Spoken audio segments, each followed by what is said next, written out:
Hello बच्चों, कैसे हैं आप सब लोग? एकदम बढ़िया। तो चलिए भाई, आज हम लोग स्टार्ट करने वाले हैं क्वाड्रेटिक इक्वेशन में एक नया टॉपिक। और टॉपिक का नाम क्या होने वाला है भाई? Nature of the roots. मतलब रूट्स के भी नेचर होते हैं। हाँ, होते हैं। जैसे अलग अलग इंसान का अलग अलग नेचर होता है, और उन इंसानों के नेचर को आप पता लगाते हैं उनसे बातचीत करके, उनकी हरकतों को देख करके। वैसे ही रूट्स के भी नेचर का पता लगाने का एक तरीका है। और वो तरीका किसने दिया है भाई? वो तरीका दिया है धराचार्य जी ने। यस। तो चलिए चलते हैं भाई धराचार्य जी के फॉर्मूले के ऊपर। और धराचार्य जी ने ये बताया कि भाई देखो, अगर आपको रूट के नेचर का पता लगाना है तो आप केवल इसका यूज करें, बस B square minus four A सी का। उन्होंने कहा कि पूरा फॉर्मूला यूज करने का आपको जरूरत नहीं है, आप सिर्फ इतना फॉर्मूला लें, बस ये वाला part, B square minus four A C. इससे काम बन जाएगा। कैसे? चलिए देखते हैं। सबसे पहले तो आप ये जानें कि ये जो फॉर्मूला आपका होता है, इसको हम कहते हैं आपका डिस्क्रिमिनेंट। ठीक है भाई, और कैपिटल डी से इसको रिप्रेजेंट करते हैं। धराचार्य जी के पूरे फॉर्मूले का यूज आपको नहीं करना है रूट का नेचर पता करने के लिए। आपको सिर्फ धराचार्य जी के फॉर्मूले का बस इतना सा पार्ट लेना है, ये वाला B square minus four A सी वाला, और इसको अंडर रूट से बाहर निकाल दीजिए। और उसी को हम कहेंगे भैया आपका डिस्क्रिमिनेंट, जिसको कैपिटल डी से आप रिप्रेजेंट करते हैं। ठीक है जी, बस यही आपको बता देगा सब कुछ। तो चलिए जानते हैं कैसे बताएगा। देखिए भाई, अगर मैं बात करता हूं कैपिटल डी की, और मैं आपको यहां पर ये बोलूं कि भाई कैपिटल डी अगर आपका ग्रेटर देन जीरो है, तो हम ये बोलेंगे कि भाई जो आपके रूट्स होंगे वो आपके डिस्टिंक्ट होंगे, मतलब अलग अलग, और आपके भाई रियल होंगे। अच्छा, अलग अलग रूट का क्या मतलब है भाई? अलग अलग रूट का मतलब आपका होता है कि एक बार एक्स का वैल्यू आपका टू आ गया, और एक बार भाई एक्स का वैल्यू आपका माइनस थ्री आ गया। अब देखिए, टू और थ्री अलग अलग डिजिट हैं तो अलग अलग रूट हुए। बात क्लियर है कि नहीं है? और टू और थ्री रियल नंबर्स हैं कि नहीं है? हाँ, दोनों रियल नंबर हैं। अच्छा, रियल नंबर अगर देखना चाहते हैं तो यहाँ देख सकते हैं। आप देखिए भाई, देखिए रियल नंबर के अंदर कौन कौन से नंबर आ जाते हैं? लगभग सभी नंबर आ जाते हैं। आप देखिए, ये नेचुरल नंबर है भाई, यहाँ पर ये होल नंबर है भाई, यहाँ पर ये इंटीजर है भाई, यहाँ पर ये रेशनल नंबर है, यहाँ पर इरेशनल नंबर है। ये नंबर सिस्टम आप पूरा पढ़ करके आए हैं 9th क्लास में, और उससे पहले भी। ठीक है जी। अच्छा, क्या कुछ नंबर ऐसे भी होते हैं क्या जो रियल नहीं होते हैं, जो इरेशनल नंबर होते हैं? हाँ, होते हैं भाई। कौन से नंबर होते हैं? ये देखिए भाई, नॉन रियल या फिर आपका इमेजिनरी नंबर। ऐसा कोई भी नंबर जो अंडर रूट के अंदर आता है और माइनस में आता है, उसको हम इमेजिनरी नंबर बोलते हैं, या फिर हम बोलते हैं कि ये नॉन रियल नंबर है। एग्जाम्पल यहाँ पर लिखा गया है, माइनस में अंडर रूट थ्री, माइनस में नाइन अंडर रूट में ही। क्लियर है कि नहीं भाई? और वैसे भी बचपन से आप लोग पढ़ते हुए आए हैं कि अंडर रूट के अंदर कभी भी कोई भी डिजिट नेगेटिव नहीं हो सकती है। वो बात अलग है कि आप 11th क्लास में जाते हैं, पूरा चैप्टर कॉम्प्लेक्स नंबर इसी के ऊपर पढ़ते हैं, इमेजिनरी नंबर्स के ऊपर ही। और वो भी आपको तभी समझ में आएगा जब आप क्वाड्रेटिक इक्वेशन चैप्टर देखेंगे यहाँ पर अच्छे से। ठीक है भाई? तो हमने देख लिया कि भाई जब आपका डी ग्रेटर देन जीरो होता है, तब हमने ये पाया कि रूट डिस्टिंक्ट होंगे और रियल होंगे।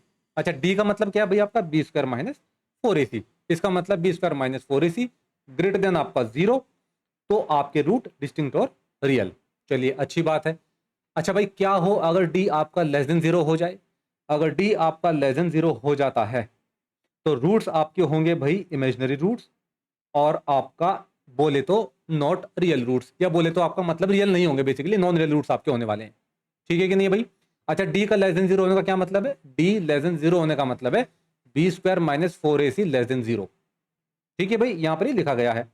अब देखिए, डिटेलिंग में हम इसमें देखेंगे आराम से, धीरे धीरे करके। अभी आगे आपको पूरे तरीके से चीजें एकदम क्लियर होने वाली है ऐसे। ठीक है भाई?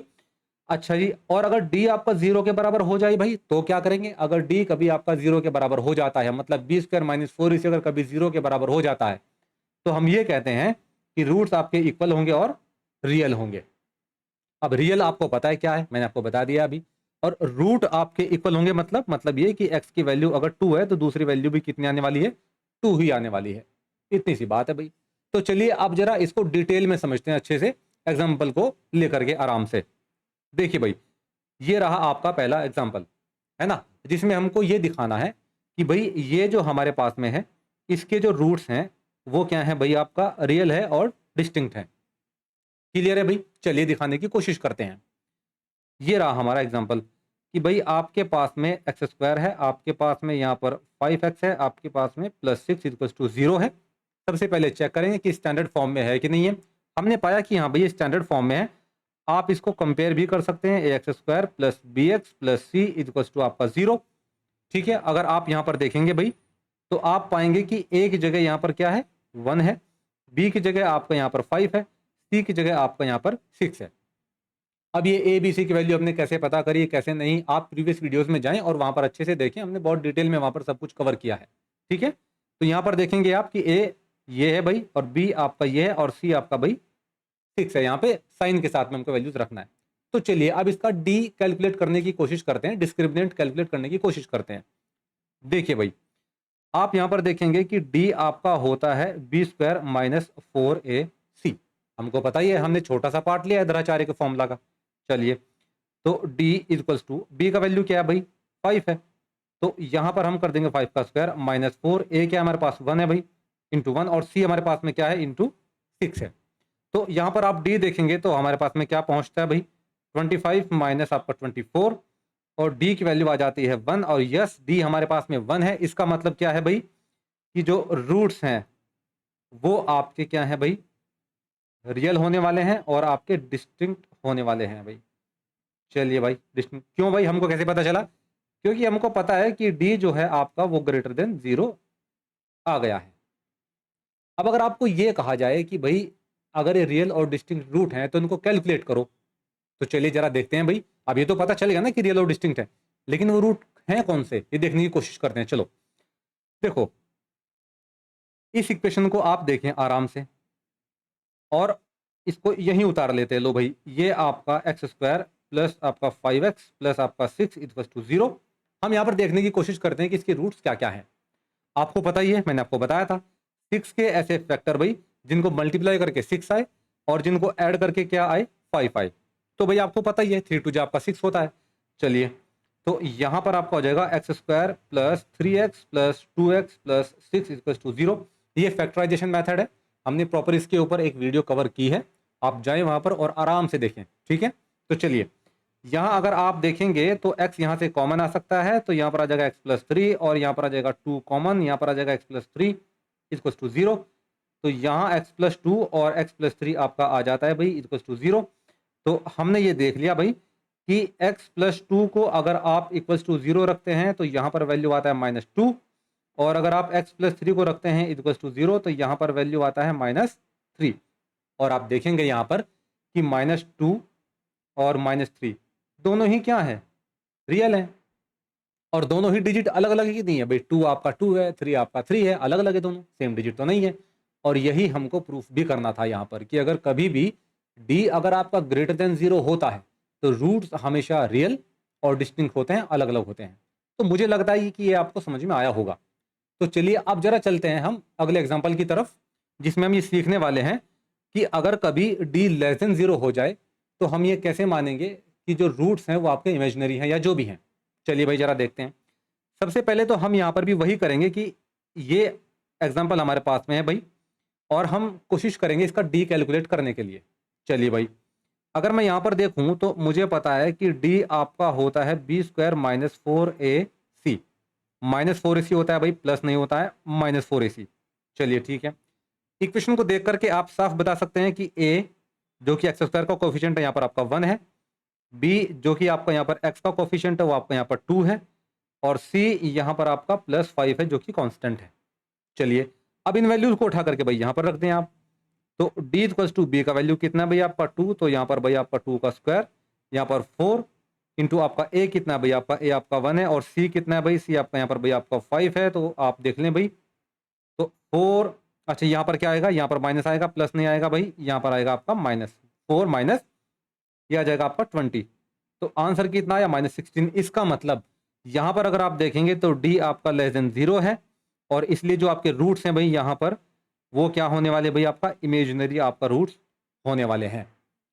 ठीक है भाई, अब अगर आपको ये प्रूफ करना है कि क्या रूट्स सच में आपका इमेजिनरी हैं तो आप कुछ ना करें, बस धाराचार्य जी को लें जो कि बहुत इंपॉर्टेंट फॉर्मूला है और उसका यूज करते हुए आप कैलकुलेट करें रूट्स। चलिए भाई चलते हैं जरा फटाफट से। और धराचार्य जी का फॉर्मूला हमारे पास में क्या है भाई, ये हमारे पास में धराचार्य जी का फॉर्मूला है। चलिए इसी का यूज करते हैं और यहाँ पर इसको लिख लेते हैं। x equals to -b plus minus under root में क्या आ जाएगा भाई बी स्क्वायर माइनस आपका 4ac अपॉन 2a। और किस इक्वेशन के लिए हम इसको यूज करने वाले हैं भाई? इस इक्वेशन के लिए। इक्वेशन क्या है हमारे पास में? X square plus 2x plus आपका 5 इज इक्वल टू आपका 0। आप यहाँ पर देखेंगे कि a की वैल्यू जो कि एक्स स्क्वायर का कोफिशिएंट होती है वो आपका 1 है, क्योंकि एक्स स्क्वायर के पहले कुछ है ही नहीं, तो कोफिशिएंट क्या होगा? 1। तो यहाँ पर a का वैल्यू 1 है, b का वैल्यू आपका यहाँ पर 2 है जो कि x का कोफिशिएंट है, और c का वैल्यू यहाँ पर भाई आपका 5 है। चलिए ठीक है भाई, अब जरा इन वैल्यूज को रख देते हैं भाई आपका इस फॉर्मूला में, और जरा देखते हैं आंसर क्या आता है भाई। x माइनस बी, तो यहाँ पर 2 आपका ये रहा, देखिए ये माइनस आपका फॉर्मूला क्या है भाई? ये वाला, और 2 आपका हमने रख दिया यहाँ, तो प्लस माइनस बी स्क्वायर कितना हो जाएगा भाई आपका 4 हो जाएगा। या एक काम करें, थोड़ा सा डिटेल में कर लेते हैं, 2 का आपका स्क्वायर हो जाएगा -4। ए कितना है भाई आपका? ए आपका यहाँ पर 1 है, तो इंटू आपका 1। सी कितना भाई आपका 5 है, अपॉन आपका भाई 2 इंटू आपका 1, क्योंकि ए का वैल्यू कितना है 1 है। तो बस अब आंसर आपका निकल गया लगभग में भाई, -2 प्लस माइनस यहाँ पर आपका 4 माइनस आपका 20 आ जाएगा, अपॉन आपका 2 आ जाएगा। एक्स इक्वल टू क्या है भाई? -2 प्लस माइनस, और अंडर रूट में आप देखेंगे माइनस के 16 आ जाता है। और अगर अंडर रूट में माइनस में 16 अगर आ रहा है तो वो तो पॉसिबल ही नहीं है, क्योंकि आप बचपन से पढ़ते आए हैं कि अंडर रूट के अंदर कभी भी नेगेटिव नहीं आ सकता है। और अगर ऐसा आ जाता है तो फिर वो इमेजनरी नंबर है, नॉन रियल नंबर है। और अगर नॉन रियल नंबर है, इमेजनरी नंबर है, तो भाई रूट भी क्या आने वाले हैं? इमेजनरी रूट्स आपके आने वाले हैं। ठीक है भाई, इस चीज़ को आप ऐसे भी कर सकते थे कि आपने भाई डी का वैल्यू कैलकुलेट कर दिया है और सीधा आप यहाँ पर रखकर देख लें कि अच्छा डी तो आपका नेगेटिव में भाई -16 है ना, और अंडर रूट के अंदर आपका -16 कभी रह नहीं सकता है ना, तो रूट्स क्या हो जाएंगे भाई? इमेजनरी रूट्स हो जाने वाले हैं। तो एक बात तो यहाँ से क्लियर है कि अगर कभी भी आपका डी ग्रेटर देन 0 है तो रूट आपके रियल और डिस्टिंक्ट होने वाले हैं भाई, ठीक है। और कभी भी अगर आपका डी यहाँ पर लेस देन 0 है तो भाई हमेशा रूट्स आपके इमेजनरी और नॉन रियल होने वाले हैं। ठीक है जी, अब चलते हैं यहाँ पर d इक्वल्स टू 0 वाले एग्जाम्पल की तरफ, जो सबसे इंपॉर्टेंट है। और आप ये पाएंगे कि इस एक्सरसाइज में या इन वीडियोस में जो आगे आने वाली है उनमें सारे के सारे क्वेश्चंस 99% जो रहेंगे वो d इक्वल्स टू 0, यानी कि डिस्क्रिमिनेंट जब आपका 0 हो, रूट्स तब आपके आपके हो जाते हैं रियल और इक्वल, उसी के ऊपर आपको क्वेश्चन मिलने वाले हैं आगे। ये बहुत इंपॉर्टेंट फैक्टर, यहाँ से बोर्ड में क्वेश्चन 99% पूछा जाता है। ठीक है, तो चलिए जरा करते हैं भाई इसको भी। अब आप देखें भाई, इसने बोला है कि भाई इक्वेशन आपकी ये है, और आप जरा इसका डी यानी कि आपका ये जो क्या होता है भाई आपका बी स्क्वायर -4ac होता है ना, इसकी हेल्प से आप प्रूफ करें कि जो इसके रूट्स हैं वो आपके क्या हैं? रियल हैं और इक्वल हैं। चलिए भाई देखते हैं। डी आपको पता ही है होता है बी स्क्वायर -4ac, ठीक है जी। अगर आप इस क्वाड्रेटिक इक्वेशन को देखेंगे तो इसमें a की वैल्यू कितनी है? 1 है, b की वैल्यू कितनी है? 4 है, और c की वैल्यू भी कितनी है? 4 है। आपको ध्यान होना चाहिए कि a b c की वैल्यू आप हमेशा रखेंगे साइन के साथ में। अगर कल के दिन यहाँ पर -4 होता तो आप यहाँ पर माइनस लिख रहे होते भाई। बात समझे कि नहीं समझे भाई? तो ये बात आपको ध्यान रखनी है। तो चलो भाई ठीक है, अब a b c की वैल्यू भाई इस फॉर्मूला में रख दो यहाँ पर, और क्या।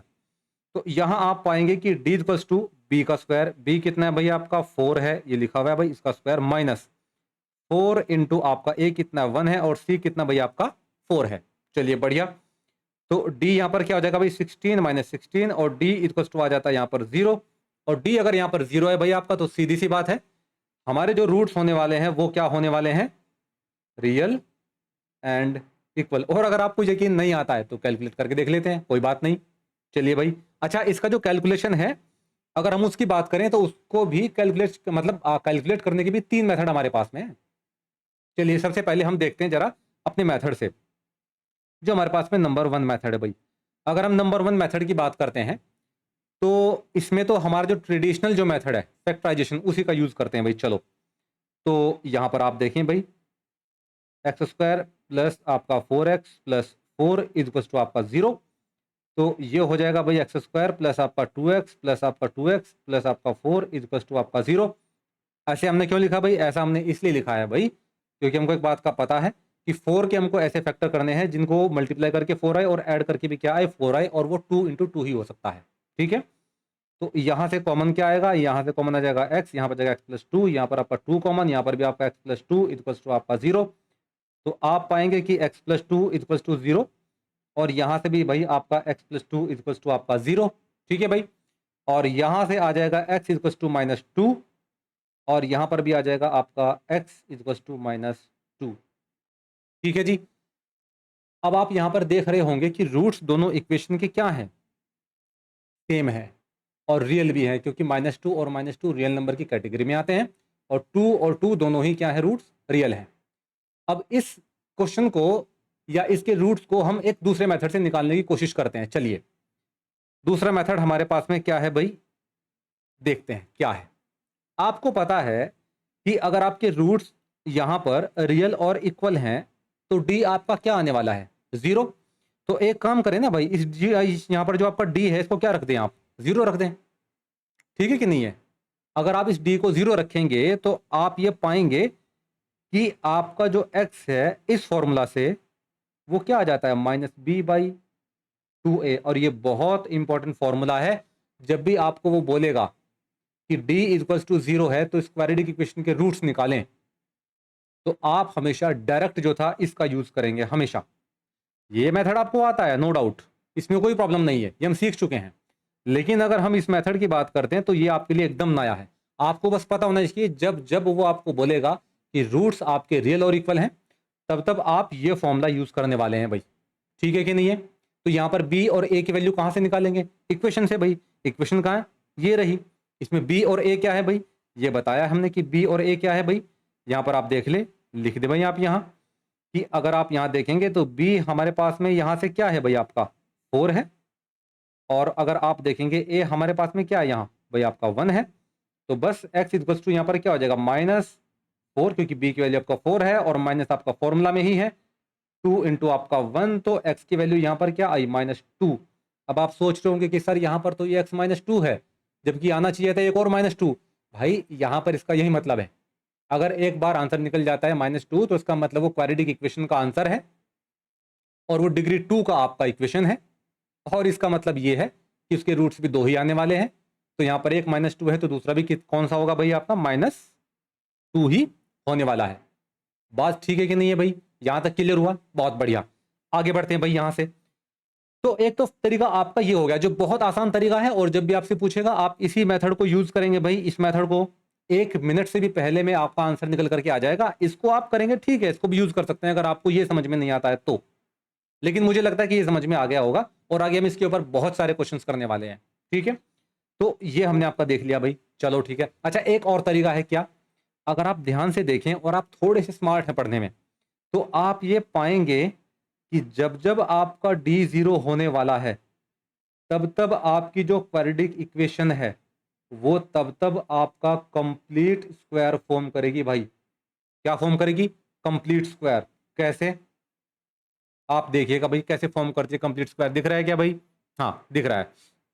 कैसे फॉर्म करेगी भाई, जरा देखो, ये देखो भाई जरा इसको। आपको नहीं लगता कि मैं इसको लिख सकता हूं क्या भला, x प्लस 2 का होल स्क्वायर नहीं है क्या ये, हाँ बिल्कुल है, ये तो x प्लस 2 का होल स्क्वायर है। और अगर ये x प्लस 2 का होल स्क्वायर है तो इसको तो मैं ऐसे लिख सकता हूं, क्या मैं इसको ऐसे लिख सकता हूं क्या, हाँ बिल्कुल। और अगर मैं इसको ऐसे लिख सकता हूं तो भाई फिर इसके बाद में तो मैं इसको इक्वल्स टू 0 और यहाँ पर दूसरे वाली को भी इक्वल्स टू 0, और इसका मतलब यहाँ से आपका निकल जाता है कि x इक्वल्स टू आपका -2, और इससे भी पता चल जाता है भाई कि आपका x इक्वल्स टू आपका -2। बात समझे कि नहीं समझे भाई, है ना। तो आप बस थोड़े से स्मार्ट होने चाहिए पढ़ने में, ये आपकी इक्वेशन ऐसे हो जाएंगी सारी की सारी। तो मैंने आपको यहाँ पर क्या बताया, मैंने आपको यहाँ पर ये बताया कि जब जब आपका d इक्वल्स टू 0 होगा तो एक तो आपको डायरेक्ट याद रखना है कि भाई रूट आप डायरेक्ट ऐसे निकालेंगे, -b/2a करके। ये कहाँ से आया है, यहाँ से भाई। हमने क्या किया, यहाँ पर जो आपका d था, आपको पता है कि d ऐसी इक्वेशन में 0 होता है, तो हमने d को 0 रखा, तो ये टर्म पूरा आपका 0 हो गया, बचता आपके पास में केवल ये। तो x की वैल्यू निकल जाती है भाई आपकी यहाँ पर ये, और b और आपका a आपको मिलेगा इक्वेशन से, ठीक है जी। रखें सीधा और आंसर निकालें। और एक तरीका हमारे पास में ये है, अगर आप थोड़े से स्मार्ट है तो आपको पता चल जाएगा कि अगर d इक्वल टू 0 है तो कोई भी क्वाड्रेटिक इक्वेशन हमेशा कंप्लीट स्क्वायर फॉर्म करेगी ही करेगी दोस्तों, समझे कि नहीं समझे, हाँ। और कंप्लीट स्क्वायर अगर फॉर्म करेगी तो आप उसको ऐसे लिखेंगे, फिर आप इसको ऐसे लिखेंगे, और ऐसे करके फिर यहाँ पर पहुंचेंगे, फिर आपके आप ऐसे रूट्स निकाल देंगे। बात सही है कि नहीं है। और बाकी जो ट्रेडिशनल तरीका है भाई वो तो आपको पता ही है, लेकिन यार अगर आप इस तरीके से करते हैं ना तो ऐसा लगता है कि बच्चा थोड़ा सा वीक है पढ़ने में, स्मार्ट नहीं है ना। तो चलिए भाई आज हम इतना ही रखते हैं यहाँ पर, और नेक्स्ट वीडियो में हम करने वाले हैं इसके खूब सारे क्वेश्चंस, और उसके बाद वाली जो वीडियो आएगी उसमें भी खूब सारे क्वेश्चंस हम करने वाले हैं d=0 से रिलेटेड ही। ठीक है कि नहीं भाई? और बोर्ड में क्वेश्चन यहाँ से आता ही आता है। तो अगर आपको कोई भी डाउट होता है तो यूट्यूब का कमेंट बॉक्स है, आप वहां पर जा सकते हैं, अपने डाउट्स ले सकते हैं, और आपको वहां पर टाइम टू टाइम रिप्लाई मिलेगा विदाउट एनी हेजिटेशन। ठीक है भाई, चलिए धन्यवाद, शुक्रिया, बाय बाय, टेक केयर।